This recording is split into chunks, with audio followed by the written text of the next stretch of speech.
Alrighty, folks, welcome to my show. Once again, we've got another great star. This time around, I'm telling you, this may be the biggest star I've ever talked to.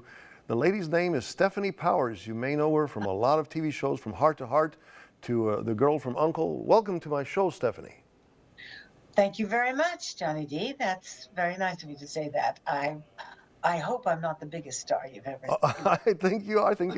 You're the most popular one. That's the best way to say most popular. That's great. That's Popular great. star, and it's a pleasure to have you on the show.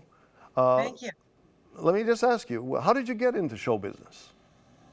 Oh my God. Well, I have a book and I have a website and I have a whole, it's been a long time ago. It was in, it's a long story. How much time do we have? We got time.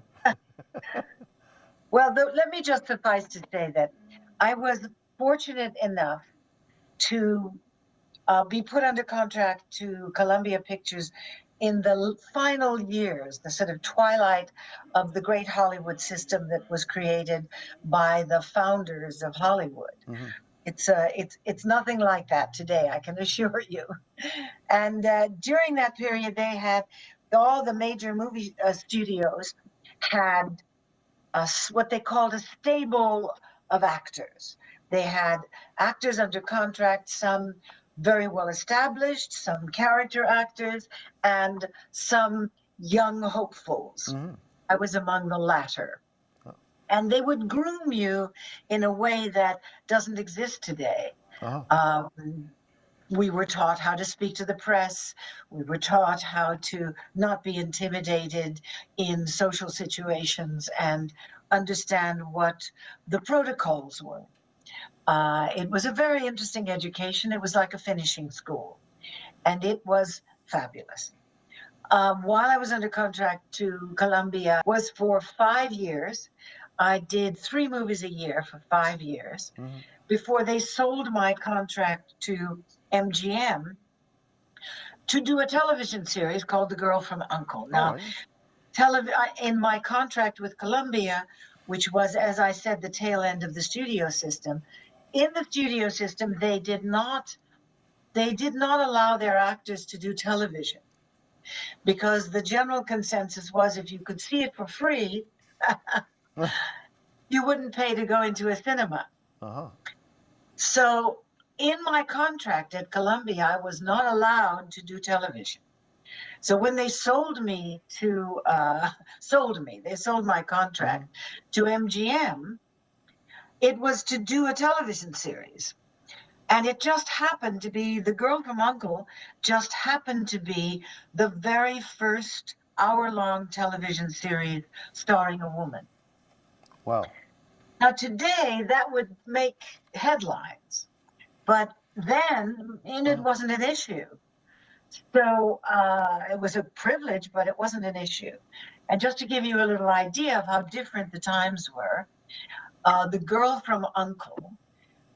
Was an hour-long television series, and we did, in one season, we did 29 episodes. Mm-hmm. Can you imagine? What's the average television series today? 10, maybe? 10 episodes? Sure. And we worked very hard because Noel Harrison and I were pretty much in every shot. So it was a baptism of fire to work that hard and that fast to produce 1 hour television show every 7 days. My goodness. Yeah, it's quite a feat. I mean, that was back in the 1960s. We'll jump around and go to the 1970s and 80s, where you were, as a matter of fact, you're celebrating 45 years from Heart to Heart with Robert Wagner and Lionel Stander. Yeah, 45 years from the start of Heart to Heart. But in between The Girl from U.N.C.L.E., I did quite a few other movies. Sure. And some plays and some. And another television series called The Feather and Father Gang, and many miniseries. In fact, I think I was in the very first long-form miniseries, which was called Washington Behind Closed Doors. I mean, that was a book that was published by John Haldeman, mm-hmm. and made into. It was called The Company. and it was made into this sensational miniseries that starred Jason Robards and Cliff Robertson and wonderful, wonderful actors, and me. And so it, I think it was one of the very first long form television series. I mean, I know in between you had, Miniseries. okay, all righty, yeah. I mean, in between you had even Lancer, McLeod, Banachek. I mean, the Mod Squad. You had so many shows that you made. I mean, No, I what, never did the Mod Squad. You did? Never did the Mod Oh, Squad. never did. No. Okay. Well, Never. we But might I have did a check. lot We might I have did check. a lot of movies for television. Okay. I did a lot of movies for television and a lot of miniseries. Okay. I think I did something like 32 miniseries, something like that. So I mean, well, a lot of the TV series, but for your life, it's the William Holden, the foundation that you have. That's the big thing in your life, right? Well, I wouldn't say it's the biggest. Well, I mean, but it's a major, it's it's a major part of your life. It's a major part of my life. Yes, it is the William Holden Wildlife Foundation we created after Bill's death. I spent the last 10 years of his life with him. Bill was, among other things, yes, everybody knew him as a great movie star. But one of the things he was most proud of was his work in East Africa. And Bill was a visionary in conservation. He created the first ever game ranch for the preservation of species in the whole of Africa in Wow. 1959. Wow. When nobody had the word conservation in their vocabulary, let alone the idea of extinction. So he really had this wonderful vision that he could do something about rescuing and saving species very early on when it was possible. There were 37 species of East African wildlife on his 2,000-acre game ranch in Kenya. And five of those species are extinct in the wild. So that gives you an idea of to what extent he was a visionary. He also wanted to build, before he died, he wanted to build a wildlife education center for local people so that they could learn why it was so important for them to preserve their flora and fauna and understand the balance of nature. So he sadly didn't live to see that built. So after his death, I formed the William Holden Wildlife Foundation, and I created this amazing education center where we serve. I mean, I got our IRS status as a public charity in 1982, and we quickly started to serve an enormous amount of people and have consistently served between 10 and 11,000 students a year. My goodness, my goodness. And you have a pen pal program. We also have an outreach program into extremely rural areas, not necessarily well-endowed areas either. Areas that are suffering from drought, suffering from overgrazing, suffering from poverty and drought mainly. And though we have 7 projects in rural areas like that, we have sponsorship for students who show great abilities to want to learn. So we have an enormous, wonderful donor base who are endlessly generous and fund. We have 38 young people in Kenya under sponsorship to Donors from America. That is great. I mean, it's great. It is great, I mean, and they are great. And the sponsors are as great as the students.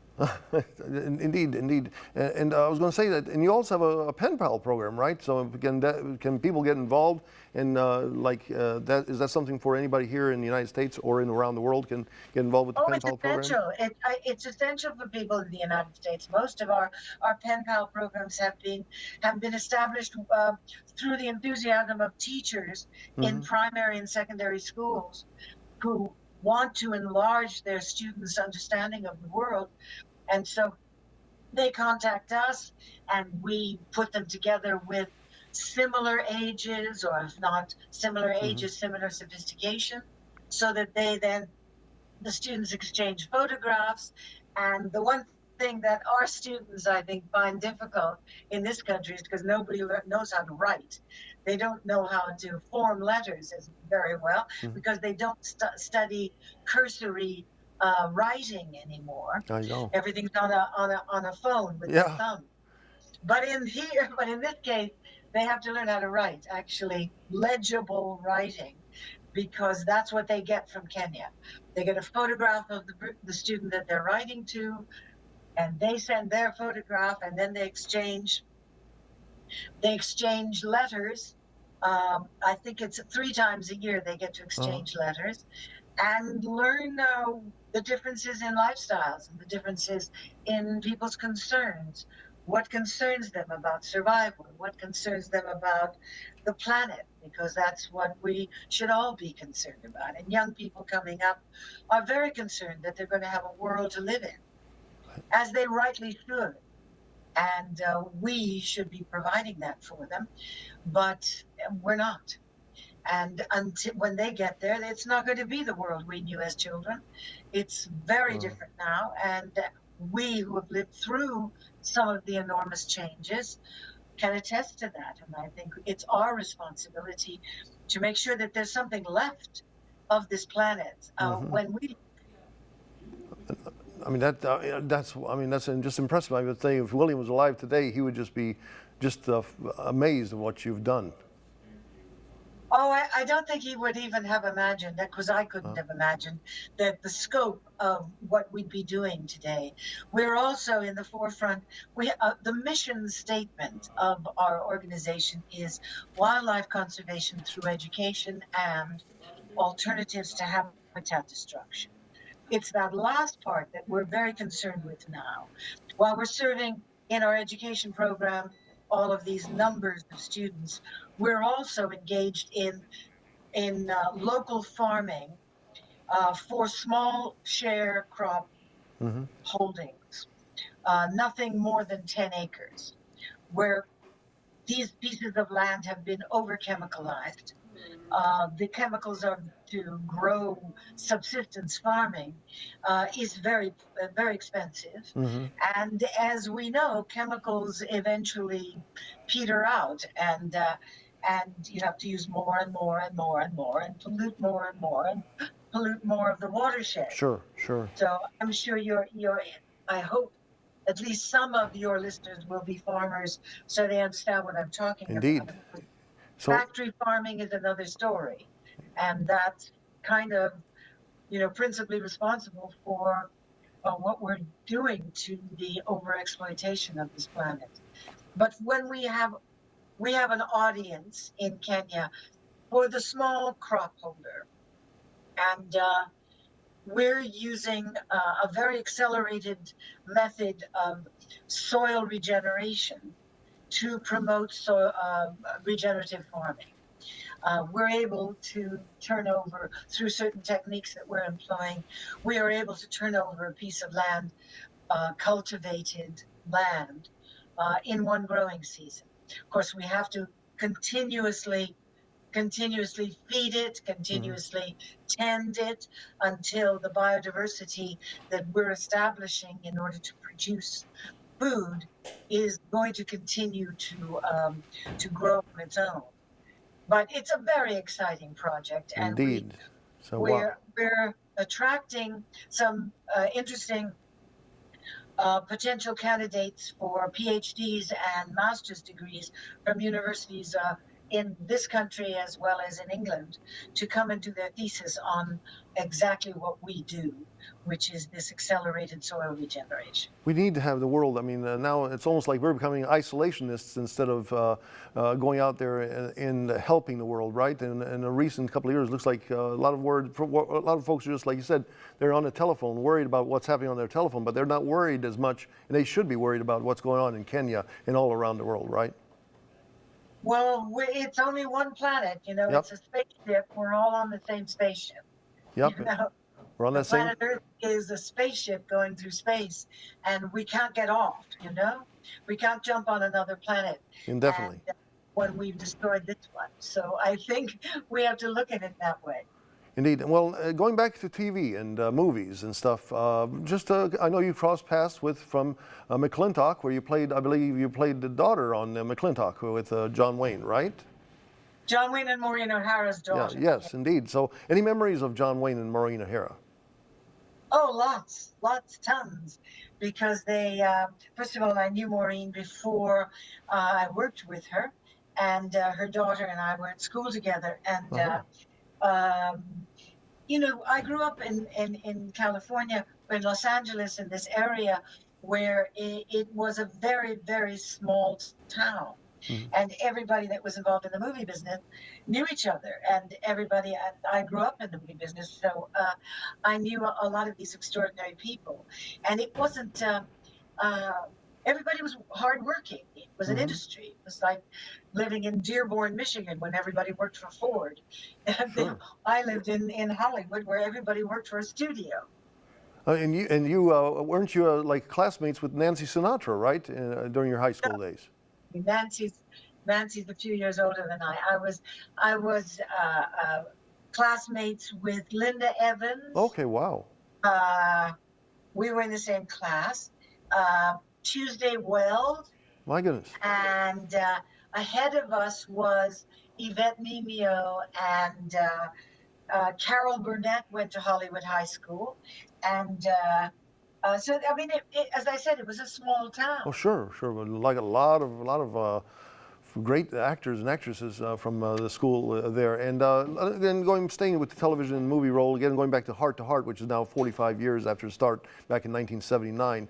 I mean, that show, let me just tell you, watching that show is so stylish. I mean, you guys are like Mr. and Mrs. Bond almost. That should be called Mr. and Mrs. Bond instead of Heart to Heart. And they've all just entered. Hello, how come you got here? They've all been going. They've all been out on a walk. Okay. We have two more to go, and the others. So I have a weakness for adopting, rescuing dogs. How many dogs do you have? 5. Five. Then I've got 3 in Kenya. So in Kenya, and you spend a lot of time in Kenya too throughout the year, right? I do. And I am the founder and president of the William Holden Wildlife Foundation. Sure. And as such, I'm also the chief fundraiser, and I establish all the programs, etc. So I have to spend about half the year in Kenya. And going back again, some memories of, I mean, obviously, as I said, you guys were like Mr. and Mrs. Bond almost, the way every episode was just so stylish. It was just a great, like Max says, and when he met you all, and it was murder, and you with the Lionel Stander playing Max and Robert Wagner, that show was just so fabulous. And I know you came back and did some remakes of the show in the 1990s. Any stories with Lionel Stander and Robert Wagner? Well, we did. The show was on a weekly basis, an hour-long show on a weekly basis for 5 years, and then we had a hiatus with Heart to Heart. We both went off and did movies and all sorts of things, and every once in a while we would tour in a play called Love Letters. I heard about that. Yes, have you? Yes, we did over 500 performances of Love Letters. We opened it in London. We opened it or we went to Canada, Hawaii, London. It was very successful.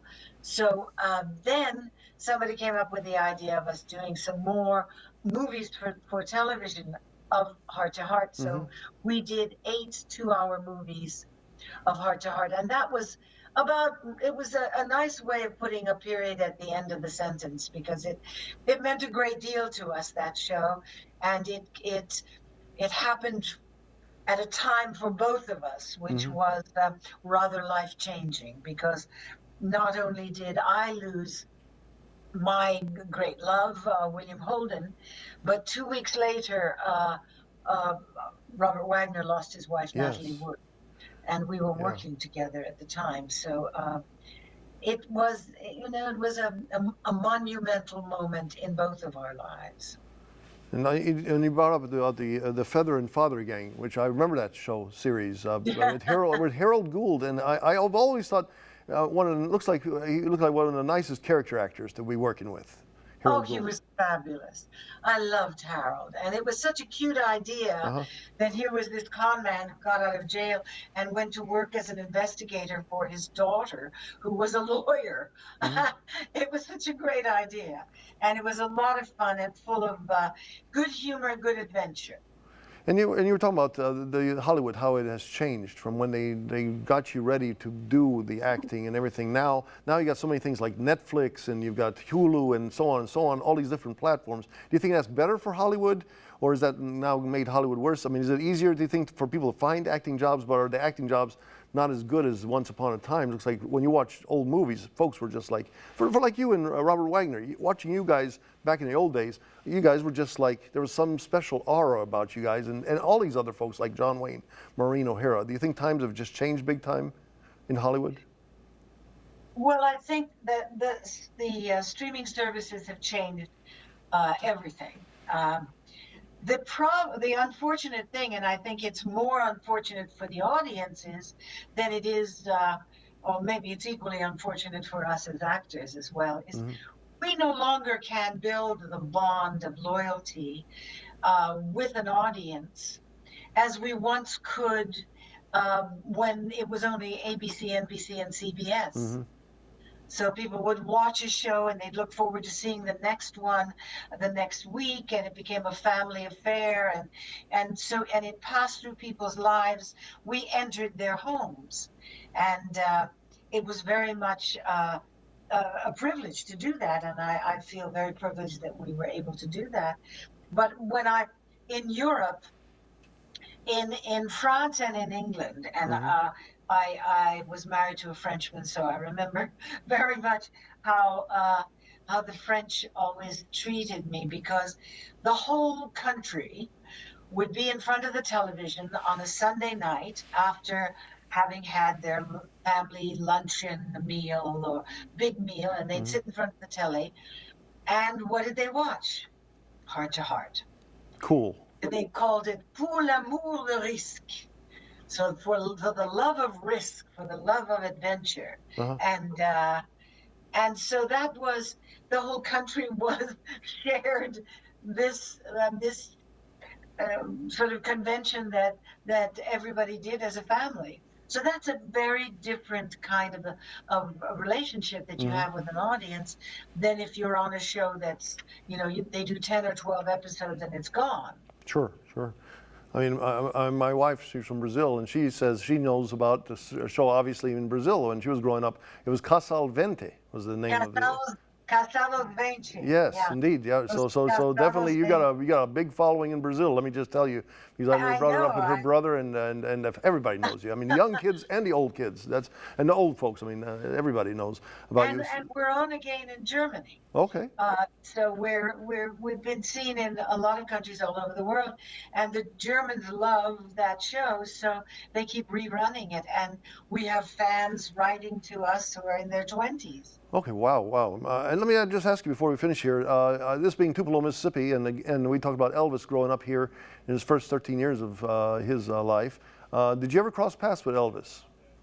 I did, because my first husband was an actor called Gary Lockwood, and they had done a movie together. Okay, We went to, I remember going to Las Vegas to see Elvis perform, and my then we goodness. had dinner with him, and then we spent a lot of time. He wanted to show us all his wardrobe in his dressing room and Hmm.